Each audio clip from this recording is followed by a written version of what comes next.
Okay, cool. Let's If rock and you roll. if you want to do, if you want to do one scene for that 10 minutes, that's fine. If you want to jump around, I really don't care. It's just all about playing. Jay, I want you to hold on. The connection's not good, but I have two Wi-Fi servers. So let me see if I can change it. Mm-mm. Mm-mm. Mm-mm. How's that? Bum, bum.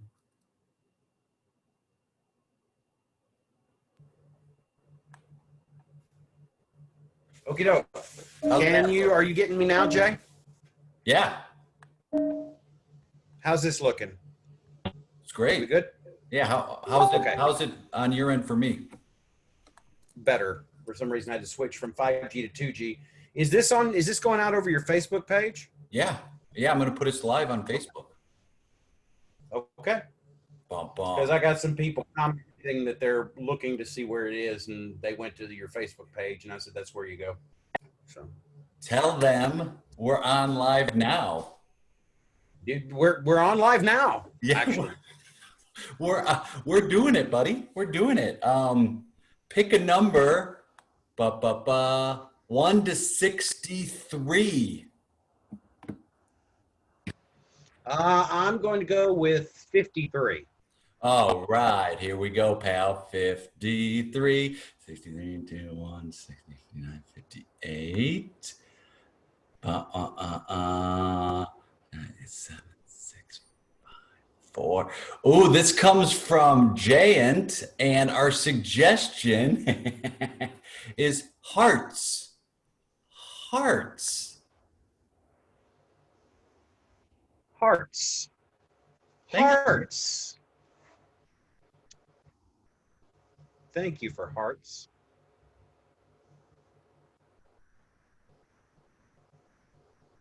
You.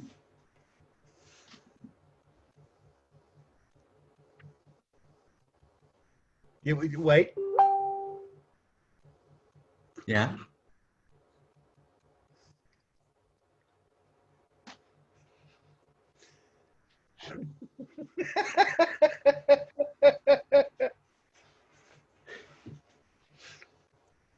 Do they know it was us? I think they do. I think they do. What do you think? You think so?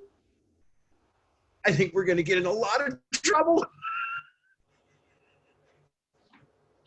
We, we, we might never recover from this. We might never recover. No. They're going to fire us both. I don't know why I'm laughing. We're going to lose our jobs over this.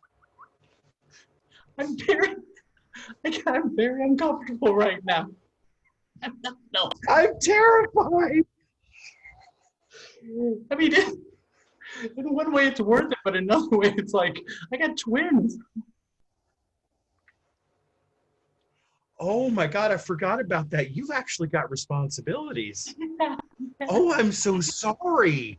Hey, I got a mind of my own, all right? It's not like if I didn't want to do this, I would have said no. But I didn't think about that, Janice, and the girls. I mean, if you get fired, this is not an environment. I am so sorry, Frank. Oh my God. Hey, I'm a human. I'm an adult, all right?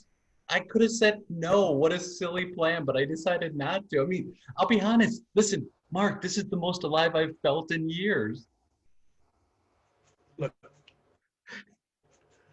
I've always felt, Yeah, I think Valentine's Day is bullshit, right? But thank I'm you. not like you. I'm not a family man like you. I'm a confirmed bachelor, but I just figured maybe pulling this prank on the Valentine's Day party would be a little bit of fun, but now I'm really worried. What's Janice going to say?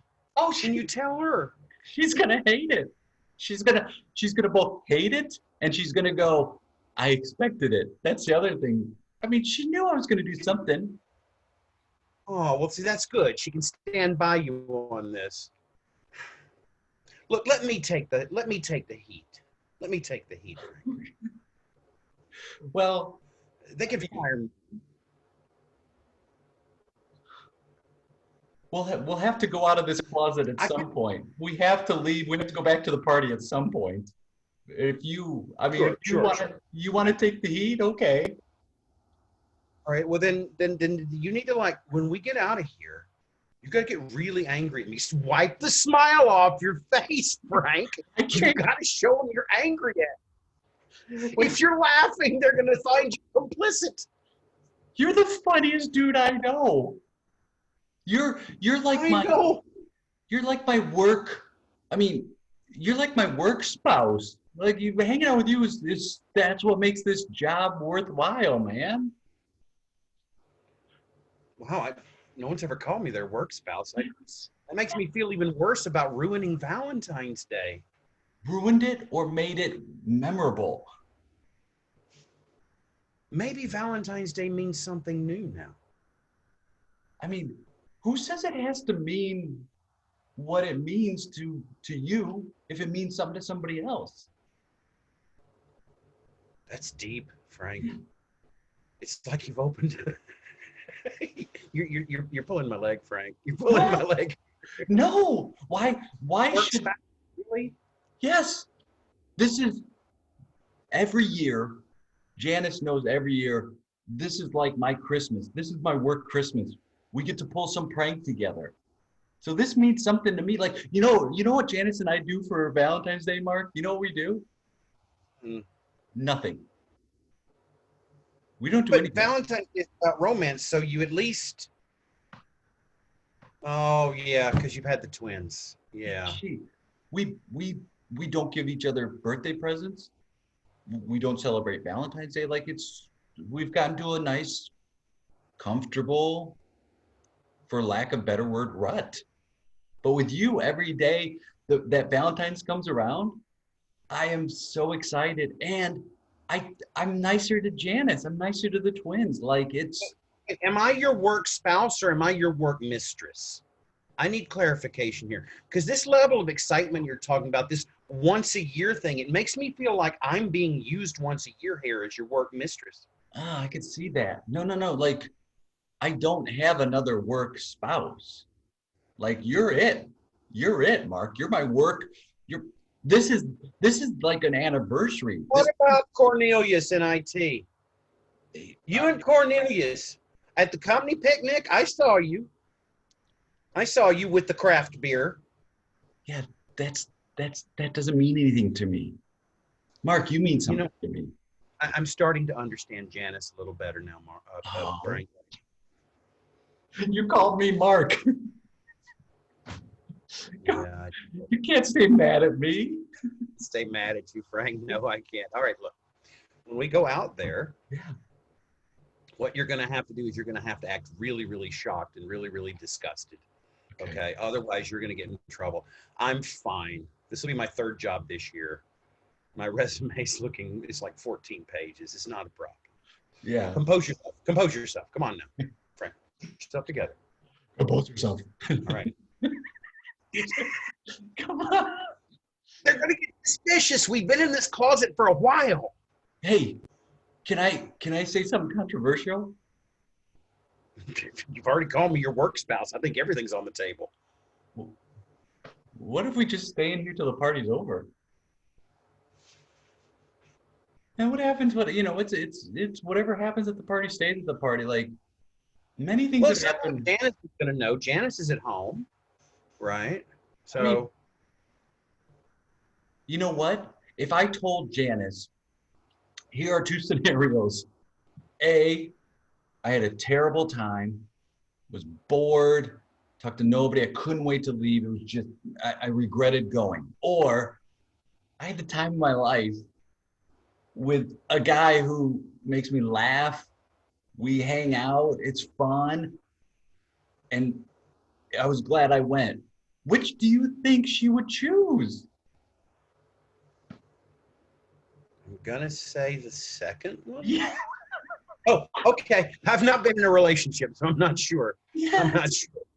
That's what makes it special, is that when you're in a relationship and you care about each other, you want the other person to be happy. You just don't say it. You really mean it. Can you stay out really late, though? Because you know how these parties go.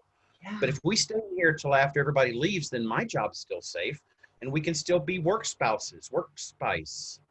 I like Work. work spice. You're the spice of my work. I was thinking more Spice Girls. You're like work spice. I'm like baby spice. But You are. I've never asked you this. Can I guess how old you are? yes, you can. Well, you referenced Spice Girls. I'm gonna say you look like you're like mid, like 30. You're like the age of Jesus. You're like 33.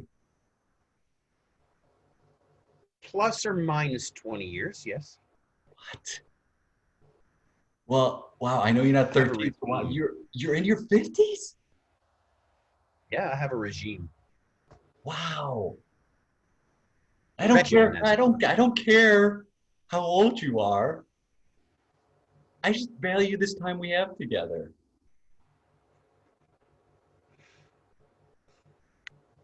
See, it sounds like it's calmed down out there a little bit. Listen, think of it Maybe this they're not way. going to call the police. Well, think of it this way. Think of it like we gave them something to talk about. Oh, did we ever? Yeah. I mean, I hope that. I hope nobody took video. Hey, it's, you know, who cares? Who cares what happened? The result Well, was it was excitement, right? I have to say, I said I don't like Valentine's Day, and I appreciate you calling me your work spice, but we have been doing these pranks every year since we both started working here. Or I came on board about 5 years ago. I stopped by the CVS today because on Valentine's Day that's when they sell all of the candy like really cheap because they got to run it on clearance. And I found these for you. Novelty conversation hearts. Look what's written on them. Little chalky hearts. Right? You know, it's funny. Happy Valentine's Day, man. Holy crap. Yeah. Where did you find this? This is vintage. This is authentic Spice Girls. Yeah. I got a guy. Hook me up. Frank, you do got a guy, and that guy is me. Happy anniversary. I'm your work spice, man.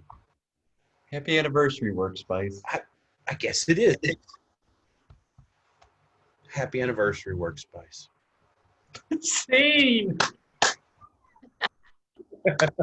Yeah. Oh, buddy, how fun was that? I like that we never actually addressed what exactly we did at this party, but now we have a history of it. That was very, very fun. Yeah. And playing with it, and I really like playing with these expectations that people have of masculinity. That we're expressing this true bond that we've found in the workplace. Yeah, it was great. I mean, I've had those relationships where it's like, man, I dig seeing this person. Like, I don't even have to see him outside of work, but in work, it's like, oh, I really like, passing this person in the hall or having like lunch with them and things like that. And I think those are really fun relationships to explore. Oh, I agree too. But as a person who is 53 and was raised in a relatively chauvinistic manner, men just didn't express that. And so it was really interesting and fun to see us literally in a closet expressing intimate feelings for one another that had very little to do with romance or sexuality. That's so funny. Yeah, we were in the closet. And we refused to come out. Yeah. Until it felt safe, right? I think we didn't. I think it wasn't so much that it felt safe. We just preferred it in here. We preferred each other's company. And I mean, isn't that funny? You can be in a situation like that, like some sort of social engagement, and feel so like anxious and alone. And then you can find these little places where you have these one-on-one conversations with people that make it all worthwhile. Oh, yes, absolutely. As a trainer, one of the things I really like is what's called open space technology. Mm. If you've heard of it, it's based around the idea that the meaningful conversations happen in the breaks and at the water cooler and in the after training parties, the after convention parties. So absolutely, this is one of the things I love about improv is it's not about the big scenes, it's about the small moments. Yeah. How did you get into improv? What got you interested and started? Well, in the very early 1990s, I was working for a Fox television affiliate in South Mississippi. Don't equate it with Fox News. This was Simpsons Fox. And they had something called the Fox Kids Club, which every afternoon the cartoons like Teenage Mutant Ninja Turtles and the Power Rangers, we'd put these little interstitial 30 and 60-second programs in there. Mm. And so we had to improvise. So I dug out, I went to the library because this was Gulfport, Mississippi. We didn't have the internet. We didn't, yeah, the 90s actually didn't come to Gulfport until 2010. But I read Truth in Comedy, and that's about the time that Whose Line Is It Anyway hit the airways, and I was like, boom. So I just devoured all I could. And then once I moved overseas, I started connecting with people and studying more and founded Zmack in Shanghai. Well, I mean, I like how you kind of offhandedly say you founded Zmack. Like it's huge. Like it's a huge part of the history of improv too. You know, I mean, it's become so big and synonymous with like the power and what international improv can be. To us, we see it as intercultural improv. And I do appreciate that. And thank you. It's been over 11 years now since we founded it in Shanghai and over 3 years since we founded it in Bangkok. But the reason I downplay what I did is because improv, as I see it, is collaborative. Mm. I've had hundreds of people who've contributed towards this amazing thing. And currently in Shanghai and Bangkok together, we've got about 45 smackers that are very active, keeping people happy, you know, entertaining them, teaching improv. So I can't take credit for it. I'm just the guy who was annoying enough to keep pushing. I mean, honestly, isn't persistence part of the game for Absolutely. Somebody asked me the secrets to success. I said, persistence and consistency of message. Mm. I mean, that's huge. When I work with people and we do, and I want to talk to you also about like you're using improv in the corporate world for facilitation. Like I need people who are consistent. Like it's not the hilarious people. It's like I just need consistent delivery. Like what brought you to make that transition? Because you know, back when you started back in the 90s, there wasn't this big improv can be used as a facilitation, you know, as a tool in facilitation for corporate. It was just I've only been doing training and facilitation since I've been in Shanghai. One of the Zmackers in the early days was a very respected corporate trainer, and he took my Improv 101 class, and he's like, you could translate this into corporate training, but I believe very much in authenticity. So I did not want to be a performance-based improviser who wanted to make a few extra bucks playing some zip zap zop with a team, Yeah. and then how'd you like it? Fine, and never get hired again. For me, you know, I wanted to be authentic. So I studied neurolinguistic programming, nonviolent communication, internal family systems, spot facilitation, anything that could make me a better and more authentic trainer and facilitator. And those things start to come back into the improv. Like recently, I've been experimenting with Dr. David Rock's SCARF, SCARF, which is a system of interpersonal dynamics. It's a great way of looking at how people work together. It's very brain-based, fight or flight, but Yeah. you can take that and translate it back into improv. Like if you think about the work Andy Eninger did with the Sybil, the one-person herald, you can take something like that or Edward de Bono's Six Thinking Hats, and it can translate back into the stage. Wow, that's really cool. And like I love that even now at this point you're still looking at ways to evolve and grow and change and bring in other ideals and philosophies and styles into your training.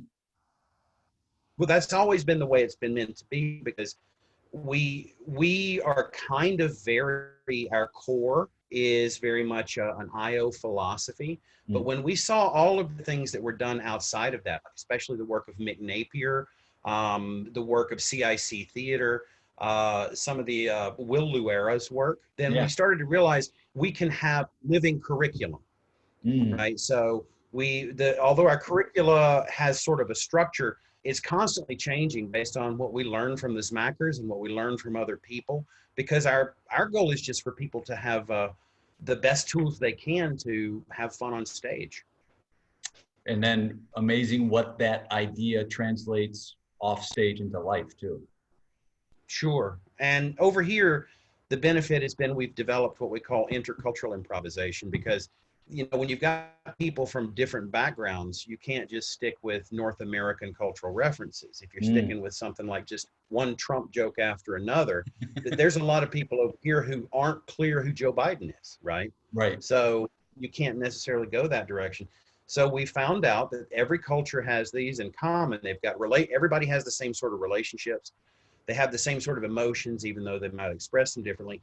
And everybody uses a lot of physical expression when they communicate. So we focused on those three areas, and we found that we even have had teams that perform in English, Chinese, and French on the same stage at the same time. Awesome. Yeah, it's fun. Loads of fun. I remember I saw a group in Barcelona do a show in Catalan, and I didn't speak any of the language, but I still understood it because of the things you talked about, the physicality, the emotion, the relationship.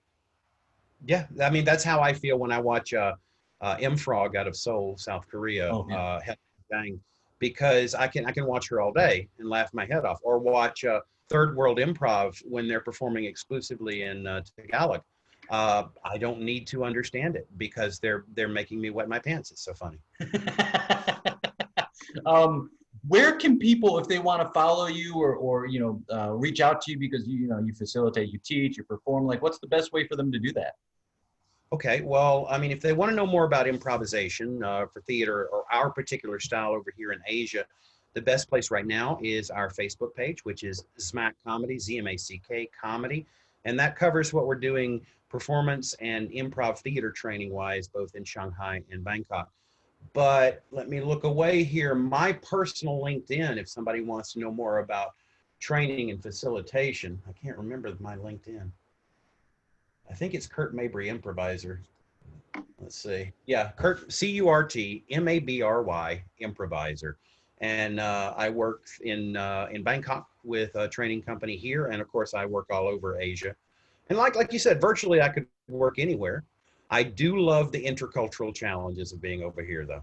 I really will say it is a blessing seeing America from the outside, both warts and all, because I care more about America now. Yeah. Well, it was really awesome playing with you, my friend. And whether it's in person or virtually again, I can't wait to play with you. Thank you, Jay. It's been so much fun. Really appreciate it. I hope to see you soon. I hope that this thing gets over with and you can bring some of that Hollywood style over here to Bangkok. I'll buy you some mango sticky rice. You got it, pal. We'll talk soon. All right. Sawadee Kap. Take care, buddy. See ya.